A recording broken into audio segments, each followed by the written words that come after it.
welcome to the deep dive. We're always peeling back the layers of everyday language here, trying to uncover that hidden power within. And just think about it for a second.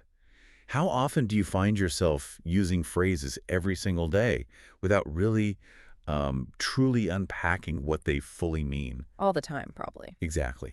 There's subtle impact or, the sophisticated machinery that actually makes them work. We tend to take them for granted, don't we? We really do. They become almost invisible. But these aren't just, random collections of words. They're actually incredibly precise linguistic tools. Tools that can profoundly shift understanding and, even influence outcomes. That's a great way to put it. Linguistic tools. So today we're setting out on a bit of a mission. We want to explore 5 seemingly simple English phrases. But simple on the surface, incredibly potent underneath. Okay. And they're absolutely essential, we think, for precise communication and just getting a deeper grasp of nuance. Which ones are we tackling? Right. We're diving into what if, then that interesting pair, let and made, surprisingly distinct. Ah, yes.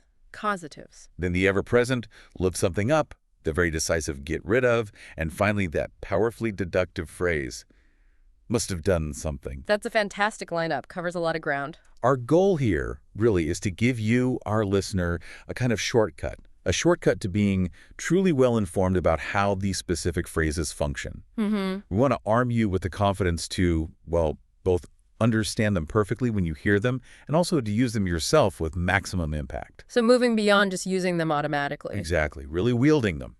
So this is going to be an adventure, hopefully, into the nuances, the why behind their usage, and their practical real-world applications. Sounds good. And we promise this deep dive is going to be far, far from some dry audio textbook.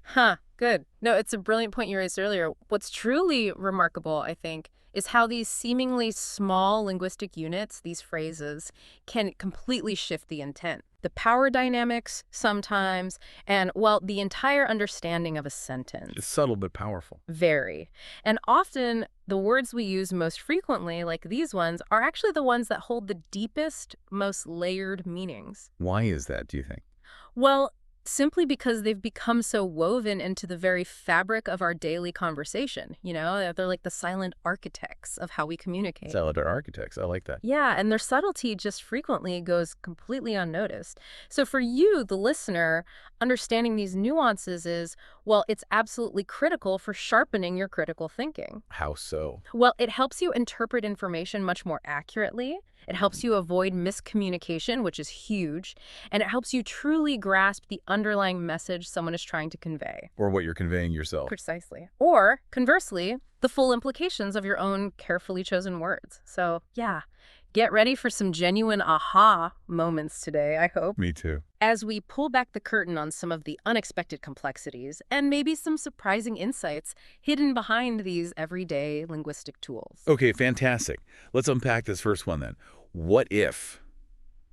On the surface, it's just 2 small words, isn't it? Really simple. Very simple. But together, they don't just ask a simple question. They open up entire universes of possibility. It's quite amazing. Yeah, it's a gateway phrase. Gateway phrase, exactly. This phrase is all about envisioning scenarios, things that may or may not happen.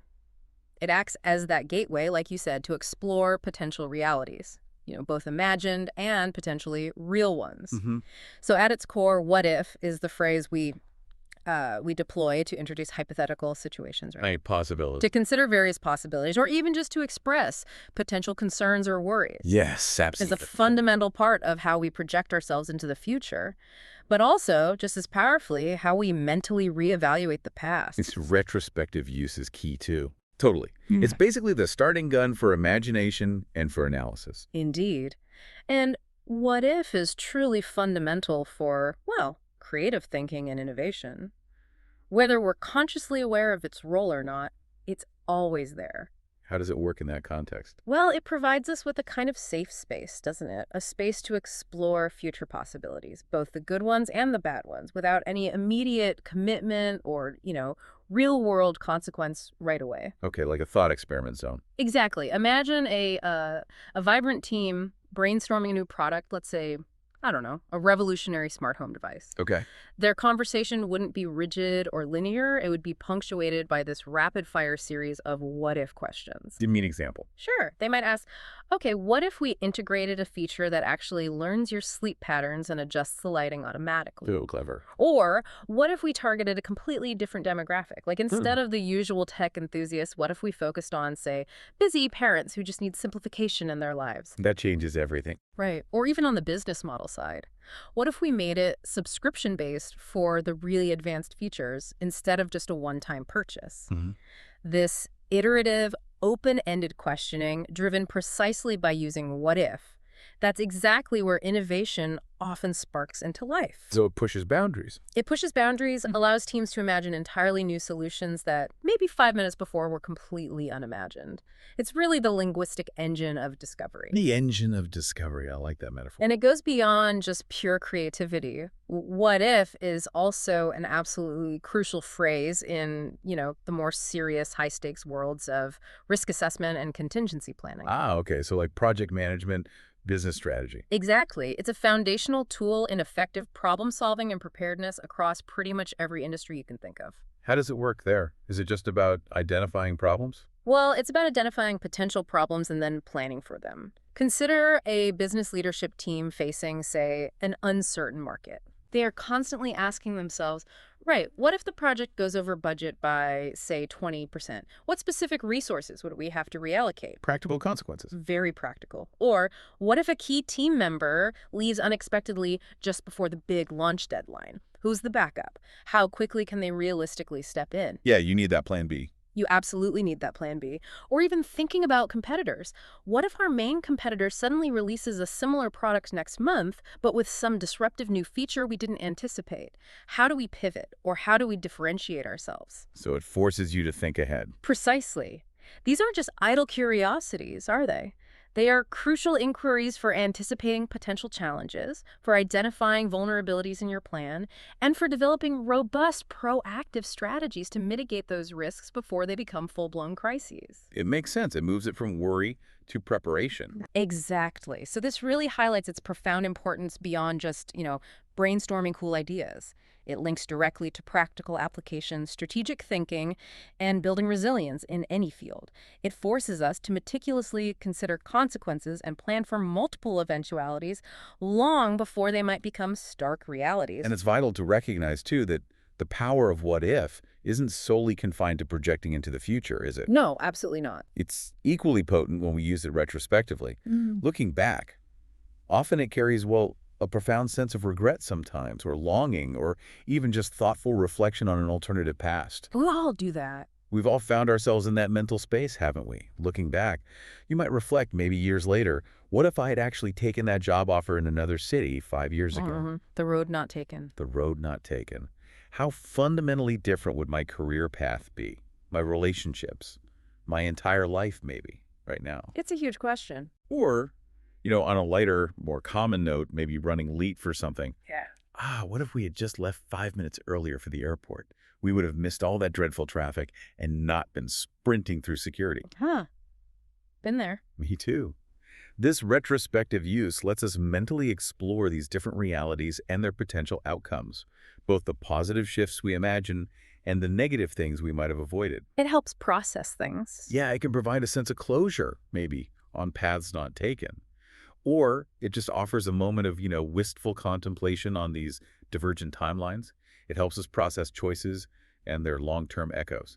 It's kind of how we internally replay history, maybe learning from the road not traveled. And grammatically speaking, if we want to connect this to the broader landscape of language, Yeah, let's do that. what if is essentially a kind of compressed way of asking you to consider an alternative condition and its potential outcome. Okay, so it's like shorthand. It's like shorthand, exactly. It implicitly functions as the introductory part of conditional clauses. It often implies a what would happen if structure, even when those precise words aren't explicitly stated. Could you give an example of that? Sure. So when you simply ask, what if it rains, you are at a deeper grammatical level implicitly asking, what would happen if it rains, and mentally preparing for the consequence, like needing an umbrella or changing plans. Got it. The consequence is The implied. consequence is implied. So this makes it an incredibly powerful and versatile linguistic tool. It works for both foresight, allowing us to meticulously plan for the future, and for hindsight, enabling us to critically analyze the past. It serves as this potent linguistic bridge between potential cause and potential effect, Wow. allowing us to mentally simulate countless scenarios and understand that intricate web of potential outcomes. So what does all this boil down to for you listening right now? Well, mastering this phrase, what if, allows you to articulate complex thoughts about both the future and the past with far greater clarity, far greater precision. Whether you're in a high-stakes business meeting trying to propose a new strategy, or just having a casual conversation with a friend about a life decision, or even just engaging in some deep personal reflection on your own choices. Yeah, This phrase empowers you. it really does. But what I find really, really interesting about it is this. It's not just about asking a simple question. It's about actively framing a mindset. A mindset. How so? A mindset that, well, enthusiastically embraces possibility, but also critically assesses consequence. It cultivates a proactive, analytical approach to thinking. So it changes how you think, not just what you say. Exactly. It's about opening intellectual doors to new ideas and truly understanding the potential ripple effects of choices, both the choices we make and, just as importantly, those we choose not to make. Okay, so from exploring those possibilities with what if, let's shift gears a bit. Let's talk about understanding how we influence or maybe allow actions through specific verbs. Verbs that carry significantly different weight. Right, moving from hypotheticals to actual influence. Exactly. Next up, we're tackling two words that honestly often get mistakenly used interchangeably, but they convey vastly different power dynamics and implications. We're talking about let and may. Ah, yes, the classic causative pair. Very important distinction. It really is. While both involve causing something to happen, they do so in fundamentally distinct ways. So let's really try to dissect this. What is the fundamental difference between letting someone do something and making them do it? It's all about permission versus compulsion, fundamentally. Okay. But it feels deeper than that sometimes. Oh, it is. It's a distinction that carries really profound implications for understanding things like responsibility, agency, autonomy, and the true intent behind an action. Right. Okay, let's break it down. Where should we start? Let. Yeah, let's start our deep dive with let. At its core, let is a verb that means to permit or to allow or simply not to prevent an action from happening. Okay, permit, allow, not prevent. Right. It implies giving consent or actively granting permission or maybe just choosing not to interfere with someone or something's ability to act. Crucially. Crucially, it always suggests a certain level of autonomy and choice for the person or thing being let to proceed. The agency, the power to act or not act, remains with the one doing the action. Got it. The person being let still has a choice. Exactly. We can see this really clearly across a few key usage scenarios. Firstly, and maybe most obviously, let is used when you're granting direct permission. Like a parent. Perfect example. A teenager might say, "My parents let me stay out late on weekends." Okay. In this sentence, the parents are explicitly giving their consent for that later curfew. But, and this is the vital point, the child still retains the choice. They can stay out late, but they could also choose to come home earlier if they wanted. Ah, so the permission doesn't force the action. Precisely. The emphasis here is squarely on the subject's agency. The person being let still has the power to decide their course of action, and that action is just facilitated by the other party's permission. It's actually an act of empowerment, in a way. Okay, that makes sense. What's another use? Secondly, let can be employed when we're talking about allowing a natural process to occur, without rushing it or forcing it or impeding it. Like cooking or gardening. Exactly. Consider a practical instruction like, let the paint dry completely before adding a second coat. Right. You can't force paint to dry faster. Well, not easily. Huh, exactly. Here, let isn't about giving permission to a person. It's about refraining from interference. It's permitting a natural state or process drying, in this case, to unfold at its own necessary pace. So it's about patience. It's about patience, allowing time, maybe gravity or chemical reactions to take their natural course, which often ensures the best, most stable outcome. It's an exercise in conscious non-intervention. Okay. And you said there's a third way. Yes. Thirdly, let can subtly mean not preventing an action, almost encouraging it through a deliberate lack of hindrance. Can you give an example? Sure. A mentor might advise someone, that's a great opportunity, don't let it pass you by. Okay, so it's not just passive allowance there. No, it's more active. It's an active encouragement to see something valuable by consciously choosing not to hinder or delay. The emphasis here is on that active decision not to impede a potentially positive outcome. Interesting. So it can range from direct permission to just stepping back. Exactly. And just quickly, from a grammatical standpoint, it's worth remembering that let is consistently followed by the base form of the verb, the infinitive without to. Right. So let me go, not let me to go. Exactly. Always let me go, never let me to go. That consistent structure helps maintain clarity and, frankly, just sounds right in communication. Okay, that clarifies let nicely. Now let's contrast that sharply with made. Right. You said it's about compulsion. Yes, while let is all about permission and choice. Made, specifically the past tense of make, used in this causative sense, is about direct compulsion. Compulsion, okay. It means to compel or to force or simply to cause an action to happen.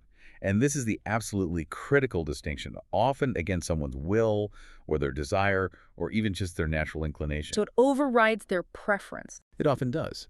It signifies a direct application of power or influence or some kind of obligation that leaves little, sometimes no, room for the subject's own choice. There's an undeniable power dynamic at play where one entity basically dictates the action of another. That sounds quite different. It feels different, doesn't it? Let's look closely at its usage. When we talk about physically or literally forcing an action, made is the perfect verb. Okay. Imagine a scenario maybe familiar to some of our listeners from school. The strict teacher made us rewrite the entire report because of a single formatting error. Us. Yes, unfortunately familiar. Right. Here, there's no ambiguity at all. The students had no choice in the matter. They were compelled, forced to rewrite it. Zero agency there. Zero agency. The analysis here clearly highlights the complete lack of agency for the person being made to do something. The subject is simply a recipient of an irresistible force, or an obligation that they really cannot easily refuse. It's all about external pressure, sometimes bordering on coercion. Okay. But does it always involve direct force like that? No, that's a great question. The influence of made isn't limited just to physical compulsion or explicit directives. It can also be about causing an emotion or a particular state of being. Ah, like feelings. Exactly. For example, after attending an incredibly moving event, maybe a concert or a play, you might say, "Her heartfelt speech made me cry uncontrollably." Right. The speech didn't physically make you cry. No, exactly. It wasn't physically forcing tears from your eyes, but it profoundly triggered an emotional response that was largely beyond your immediate conscious control. So it initiated a reaction. It initiated a reaction or a specific internal state. This demonstrates that make can powerfully influence feelings, sensations, internal states, not just overt external actions. That's a useful distinction. And just like let, make in this causative form is also followed by the base form of the verb without to. Ah, same structure there. Same structure, so you'd confidently say made me understand, not made me to understand, or made her laugh, not made her to laugh. Got it. So let and make. Permission versus compulsion, but both use the base verb form. Precisely. What's truly striking here, then, is the sheer difference in the power dynamics embedded within these two seemingly simple verbs. Yeah, the more we talk about it, the clearer that becomes. Let suggests autonomy, freedom, often a sort of benevolent granting of choice, right? Yeah. It allows someone the space to act or develop. You're given a sphere of operation. Empowering, as you said. Empowering. Yeah. Made, on the other hand, implies direct control, a significant lack of choice. And yeah, depending on the context, it can even suggest coercion or some kind of imposition. It feels heavier. It does feel heavier. Yeah. The subtle shift between these words can dramatically alter our perception of who's responsible, what the intent behind an action was, and the very nature of a relationship. Can you give a contrast example? Maybe in a workplace. Sure, absolutely. Consider the profound contrast in a professional setting. A manager who says, "I let my team present their ideas for the new project." That immediately signals an environment of empowerment, right? Trust, respect for the team's contributions. Yeah, it sounds collaborative. Exactly. However, if that same manager says, "I made my team present their ideas," Oof. Different vibe entirely. totally different vibe. It instantly suggests a sense of obligation, maybe a lack of genuine choice, or even, a subtle form of coercion, even if the eventual outcome, the presentation itself is exactly the same. Wow. Just changing that one word. Just changing that one word fundamentally alters the perception of leadership and the level of autonomy being granted. So understanding this distinction is absolutely crucial. For what specifically? For accurately conveying relationships, for assigning responsibility correctly, and for interpreting those underlying power dynamics that are always at play in any form of communication, from a simple chat to, say, a formal legal document. It really matters. It really matters. It's essentially the difference between empowering someone and obligating them. Okay, from understanding how we control or allow actions with Latin made, let's now pivot. Let's talk about actively seeking out knowledge and information. A vital skill. A vital skill, absolutely. And one that's become even more central and, frankly, more vital in our increasingly information-rich and sometimes just overwhelming world. Definitely overwhelming at times. So moving on, we come to a phrase that's really foundational to learning. Look something up. It sounds so mundane, maybe, but it's all about finding answers, isn't it? It is, but it's more than just finding a single fact. How so? Well, in an age where information is both incredibly abundant, yes, but also frequently fraught with misinformation, this phrase, look something up, represents a fundamental act of self-directed learning and discovery. Self-directed, okay. Yeah, it's absolutely essential for navigating these vast amounts of data, effectively and crucially for discerning truth from fiction. Right, so it's not just about knowing stuff, it's about verifying.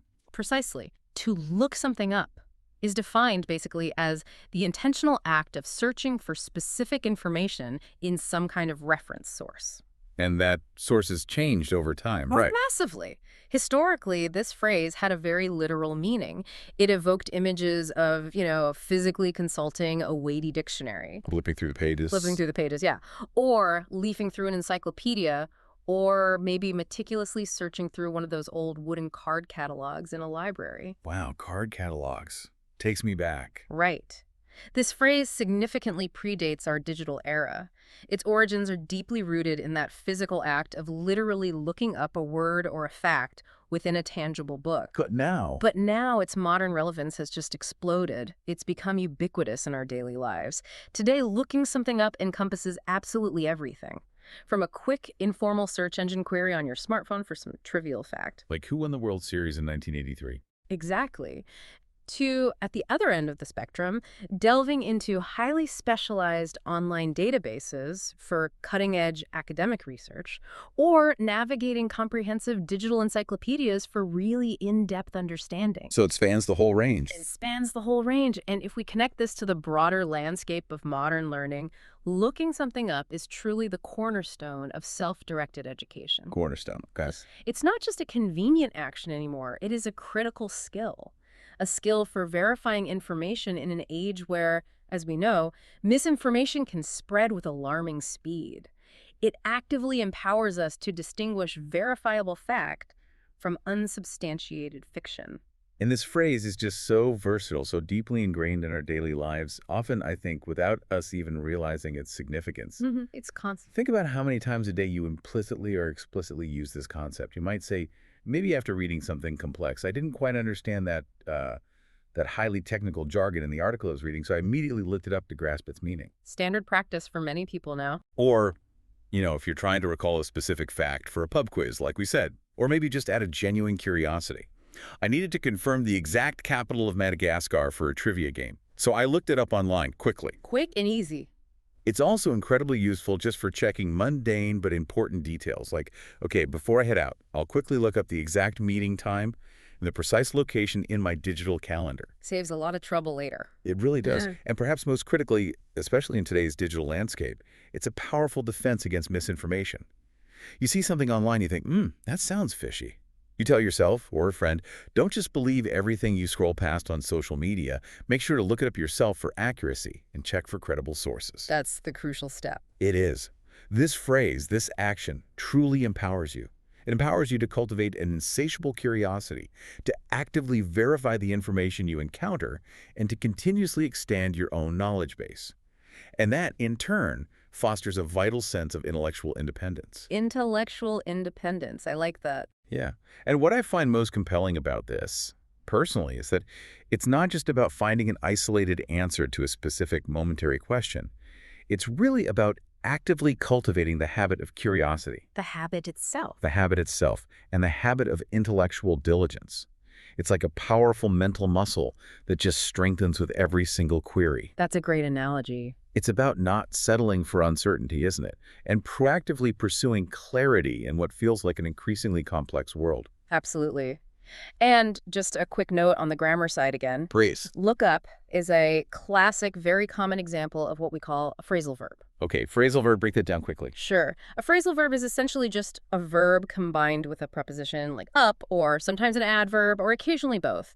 And that combination creates a unique meaning, often quite distinct from the individual words themselves. Look means one thing, up means another, but look up means search for information. Got it. And crucially, look up is what we call a separable phrasal verb, Separable. meaning you have flexibility. You can place the object of the verb, the thing you're looking up, either directly between look and up, or you can place it after both parts of the phrasal verb. Ah, okay. So you can say. You can correctly say you can look up a word in a dictionary. That's perfectly natural. Right. Or equally correctly, and maybe even more commonly in modern usage, you can look the word up directly on your phone. Look it up. Look the word up. Exactly. Both constructions are perfectly valid, widely used.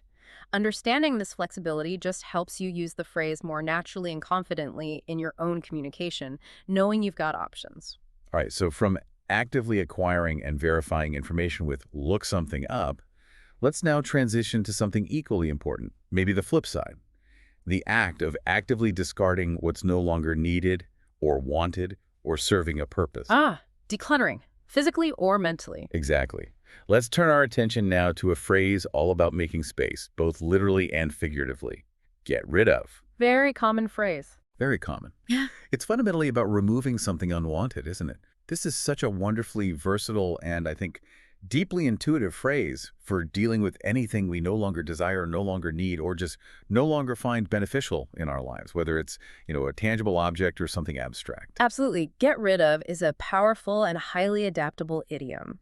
It means, quite simply, to eliminate or discard or dispose of, or maybe just free oneself from something. Something unwanted. Something that is unwanted, yes.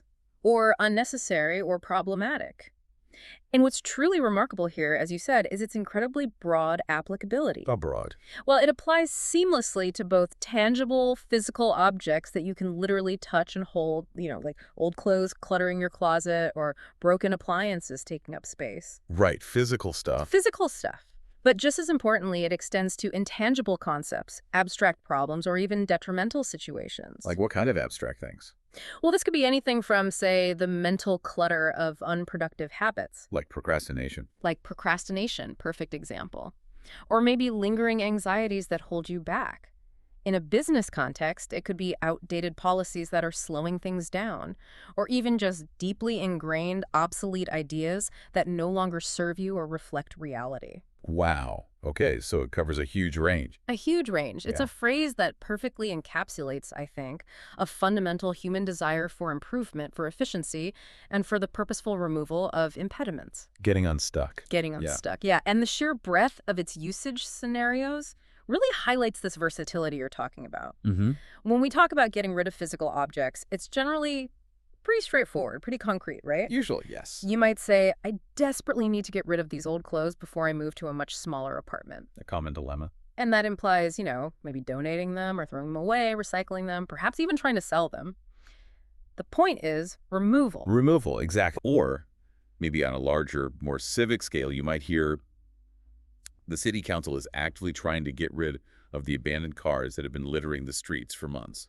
Dealing with blight. Exactly. In these straightforward cases, the focus is squarely on that physical act of removal, disposal, making something literally disappear from one's immediate environment. It's about clearing physical space and solving a very visible, tangible problem. Makes sense. But as you correctly mentioned, get rid of extends far beyond just the physical realm. It goes into that more nuanced world of the abstract. Yes, and that's where it gets really interesting sometimes. We use it frequently for abstract concepts or persistent problems that aren't so easily touched or, thrown in the bin. Right. For example, many of us probably struggle with this at some point. It's surprisingly hard to get rid of a deeply ingrained bad habit, like, say, constantly checking social media every few minutes. Tell me about it. Huh. Here, it's certainly not an instant action, is it? Getting rid of that habit implies a sustained, often difficult effort, a deliberate process of breaking free from something ingrained that takes real time and dedication. It's a battle sometimes. Totally. Similarly, if you're maybe battling a minor ailment, you might say, I'm really hoping I can get rid of this persistent cough before my important overseas trip next week. Wishing it away. Wishing it away. This illustrates wishing for the cessation, the elimination of an unwanted medical condition. So this really highlights the significant effort, or often a prolonged and strategic process, that's implied when dealing with non-physical things. It's not always an immediate, simple action, but rather a sustained commitment to achieving change and, ultimately, liberation. Liberation is a good word for it. We also use get rid of Mm-hmm. very frequently when we're discussing the removal of negative or detrimental elements, particularly in, say, professional or systemic contexts. Okay, like in business. Yeah, exactly. For instance, a tech company might announce, the development team finally decided to get rid of the outdated legacy software system that was causing constant crashes and frustrating our users. A necessary evil sometimes. Right. Here, the motivation for removal is abundantly clear. Something is detrimental, it's inefficient, it's obsolete, or it simply no longer serves its intended purpose effectively. It's about solving a problem by decisively eliminating its root cause, hopefully leading to improved performance and better user satisfaction. Yeah, it's often about efficiency. It's also insightful, I think, to compare get rid of to some of its close synonyms. Like what? Words like dispose of, eliminate, remove, or discard. They seem pretty similar. They do share a similar core meaning, yes. But get rid of often carries a distinct and, I'd say, stronger sense of finality. Finality. Yeah, or an active, decisive, and often quite personal effort to completely remove something from one's life or environment. It implies more of a personal act of liberation, perhaps. A clear intention to be free from something that has become a burden or an impediment or just a source of negativity. Can you give an example of that subtle difference? Sure. You might casually discard an old newspaper after reading it, right? No big deal. Yeah. But you might make a very conscious, difficult decision to get rid of a toxic relationship or a job that's making you miserable. See the difference in emotional weight? Ah, yes. Definitely. Get rid of feels more active, more intentional there. Exactly. And if we connect this back to the broader human experience, it powerfully reflects a fundamental human desire. A desire for order, for efficiency, for continuous improvement by consciously shedding the unnecessary burdens, both physical and mental, that accumulate in our lives. Clearing the decks. Clearing the decks. It's a compelling statement of intention to simplify, to optimize, and just to move forward unencumbered. Okay, so from actively removing unwanted elements with get rid of, let's now transition to, well, a fascinating realm. The realm of deduction. Specifically, figuring out why something happened in the past based on the clues we have now. Putting on our detective hats. Exactly. Finally, we arrive at a phrase that truly invites us to do just that. Must have done something. This one isn't about just guessing, is it? Or idly speculating. No, not at all. It's much stronger than that. It's all about making strong, logical, and crucially, evidence-based conclusions about past events. Evidence-based is key. It frames a key intellectual tool for interpreting that evidence and understanding past actions. It propels us beyond mere conjecture into the realm of reasoned judgment and, highly probable conclusions. Indeed. This phrase is really a cornerstone of deductive reasoning in everyday English. Must have done something expresses a very strong deduction. It's strong deduction. A firm, logical conclusion about an event or an action that, based on current evidence, definitively happened in the past. It implies a very high degree of certainty. High degree of certainty, but not absolute certainty. That's a crucial nuance, yes. It explicitly does not imply absolute first-hand knowledge. You weren't necessarily present, you didn't directly witness the event yourself. Okay. But all the surrounding signs, all the logical connections, point so overwhelmingly to a specific conclusion that you can state it with considerable confidence. Right. It's the most logical explanation. It's the most logical, often the only logical explanation given the facts at hand. Let's precisely break down its grammatical structure because it's quite unique and very telling. Okay, grammar time. It's formed by the modal verb must. Now, we usually know must as expressing obligation in the present, right? Like, you must go. Yeah, or necessity. Or necessity. But when must teams up with have, and then the past participle of the main verb so, it could be must have done, must have eaten, must have forgotten, must have left, and so on. So must plus have plus past participle. Correct. It undergoes this fascinating transformation. This particular construction is often referred to by grammarians as a modal of deduction in the past perfect. Modal of deduction. Okay. What's truly insightful here is how must shifts its core function. It transforms from expressing that obligation or necessity in the present to expressing a powerful degree of probability or a logical conclusion about the past. So it's about likelihood, not requirement. Exactly. It becomes our linguistic tool for making a very strong, educated inference about what had to have been the case, given all the evidence we have now. This makes it an incredibly nuanced and potent tool for retrospective analysis and logical inference. Okay, so context is key here. How do we typically use it? You mentioned evidence. Yes, the context of use is incredibly important as it helps us build that compelling case for our conclusions. We primarily use it to draw evidence-based conclusions. Can you give an example? Sure. Imagine this scenario. You arrive at the office, maybe early one morning. You find the office lights are already on, the coffee machine is gurgling away, and there's a stack of fresh reports sitting on your desk that weren't there last night. Okay, signs of activity. Signs of activity. You might confidently deduce, Sarah must have come in exceptionally early this morning to finish those reports. Right, because of the lights, the coffee, the reports. Exactly. Your deduction isn't a mere guess. It's based on those observable, tangible facts, the lights, the coffee, the finished reports. The combination of these clear clues makes your conclusion not just possible, but highly probable. It's all about connecting those observable dots to form a coherent, logical picture of what occurred before you arrived. Okay, that makes sense. What about when the evidence isn't quite so direct? Great question. It's also immensely valuable for logical reasoning from existing circumstances, even when direct physical evidence is less stark. Consider this observation.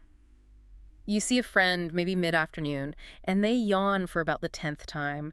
Their eyes are all bloodshot. They're barely coherent. Uh-oh, rough night. Exactly. You might logically conclude, wow, she looks completely exhausted and has dark circles under her eyes. She must have been working all night on that big project deadline she mentioned. Even though you didn't see her working. Precisely. You haven't personally witnessed her pulling an all-nighter, but her visible state and the surrounding circumstances, the deadline, the exhaustion, logically lead you to that powerful conclusion. The phrase allows you to articulate a reasoned judgment based on that indirect yet compelling evidence. Making your analysis sound credible. Credible and readily understandable to others. And of course, we frequently use it for solving those minor everyday mysteries that pop up in our lives, turning us into armchair detectives for a moment. Like the case of the missing cake. Exactly. The classic case of the missing cake. You walk into your kitchen, you survey the scene, the entire delicious cake that was on the counter is gone, and you're absolutely certain you didn't eat it yourself. Definitely not me. You might exclaim, maybe with a mix of amusement and slight frustration, hey, the cake is gone and I certainly didn't eat it. Someone else must have eaten it while I was out. Pointing fingers logically. Logically, you're actively piecing together a narrative of past events. You're taking your observations, the missing cake, your own established innocence, and logically connecting them to the most likely cause, an unauthorized cake eater. This phrase helps to fill in those gaps in our knowledge about the past by inferring what almost certainly took place. Bringing a satisfying sense of resolution to those little daily puzzles. Exactly. But this brings us to a really important distinction, actually, one that often causes confusion. Okay, what's that? How do we precisely distinguish between what we deduce happened using must have done and maybe what we wish had happened or think should have happened? And why is that distinction so absolutely critical for clear communication? Okay. Must have versus Should have done something. This powerful phrase, must have done something, is often mistakenly confused with should have done something, but their meanings are poles apart. They address entirely different facets of the past. How so? Well, should have done something expresses regret or criticism or maybe an unfulfilled obligation about the past. Okay. I should have called my mom yesterday. Perfect example. You're expressing regret for a past inaction or maybe a self-criticism. In stark contrast, I must have studied diligently because I passed the exam with flying colors. That's different. Completely different. That expresses a firm deduction, a strong logical conclusion about what actually happened in the past, studying, based on the present evidence, passing with flying colors. So deduction versus regret or obligation. Exactly. Understanding this nuance is absolutely vital. It helps you avoid misrepresenting your level of certainty, and it prevents you from confusing a logical conclusion drawn from evidence with a personal regret or an unfulfilled expectation. Precision here really elevates your message. That's a really important clarification. So wrapping this one up, what does this all mean for you, our dedicated listener? Why Master must have done? Well, accurately using this phrase allows you to articulate confident, well-reasoned conclusions about past events. Whether it's a big analysis or a small observation. Exactly. Whether you're explaining a complex situation to a colleague, maybe analyzing a historical turning point, or simply trying to make sense of a perplexing personal experience, it makes your explanations, your analyses, your arguments far more compelling. More logical. More logical and more persuasive to others. You're not just offering a guess or mere speculation. You're effectively building a logical case with your words, using the power of deduction to explain the world around you. Giving your statements significant weight. Significant weight, intellectual credibility, and undeniable clarity. #tag outro. Wow, we've certainly covered some serious ground today, haven't we? That flew by. It really did. 5 big phrases unpacked. We embarked on a real deep dive into 5 essential English phrases. Phrases that, despite their common, often unassuming usage, carry truly profound implications for clear, precise, and impactful communication. We began with, what if? We discovered that's a powerful engine, isn't it, for exploring boundless possibilities, intricate hypotheticals. Both looking forward and looking back. Exactly. Allowing us to project forward into the future with creativity and caution, and also to reflect retrospectively on alternative paths with real insight. Then we moved to let and made. Right, then we meticulously untangle those distinct power dynamics subtly embedded in let and made, revealing how they precisely distinguish between granting permission and imposing compulsion. Illuminating that interplay of agency and control. Which is in so many of our daily interactions. Then we moved on to look something up. The cornerstone of self-directed learning. Absolutely. That essential act of knowledge-seeking, of verifying facts, and of continuously expanding your understanding. Foundational for intellectual independence, especially now. Critically important now, yes. Following that, we tackled get rid of, that wonderfully versatile phrase for actively eliminating unwanted elements. Physical, abstract, problematic. Yeah, be they physical objects, abstract problems, or detrimental habits. It powerfully signifies that deep human desire for order, efficiency, and personal improvement. Clearing the decks, as you said. Clearing the decks. And finally, we enthusiastically put on our mental detective hats with must have done something. Making logical deductions. Exactly. A phrase that empowers us to make strong, evidence-based deductions about past events, allowing us to skillfully build logical cases from the available clues. So yeah, these aren't just mere collections of words. Far from it. They are sophisticated, powerful tools for clearer, more impactful, and infinitely more nuanced communication, really shaping how we perceive and articulate reality. And, knowledge in its purest form is really most valuable when it's not just understood in theory, but consciously and thoughtfully applied in practice. Right. You have to use it. You have to use it.